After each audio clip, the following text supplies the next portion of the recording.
నమస్కారం. ఈటీవీ 360కి స్వాగతం. ముందుగా ప్రధాన అంశాలు. వరదకు 250 మీటర్ల మేర తెగిన పెద్దవాగు ప్రాజెక్టు కట్ట. జలదిగ్బంధంలో 2 రాష్ట్రాల్లోని 14 గ్రామాలు.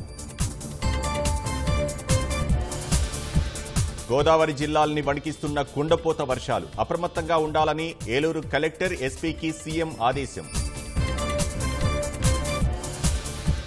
బంగాళాఖాతంలో ఏర్పడ్డ మరో అల్పపీడనం. నేడు రేపు భారీ వర్షాలు కురుస్తాయన్న వాతావరణ శాఖ.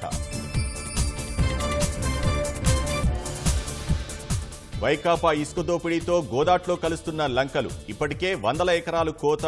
భవిష్యత్పై ఆందోళన. 2 ఫోన్ కాల్స్తోనే ఎంపీడీఓ కలత చెందారన్న కుటుంబీకులు. లోతైన దర్యాప్తు జరపాలని సీఎం ఆదేశం. గతంలో జైలుకు పంపినందుకే రషీద్ని చంపిన జిలానీ. ఏడాది ముందు వరకు వైసీపీలోనే ఉన్న ఇద్దరు. అధ్యక్ష బరి నుంచి వైదొలగాలని బైడెన్పై పెరుగుతున్న ఒత్తిడి. గెలిచే అవకాశాలు తగ్గినట్లు ఒబామా అంచనా.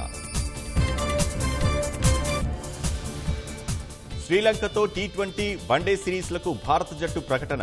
కెప్టెన్లుగా సూర్యకుమార్, రోహిత్ శర్మ.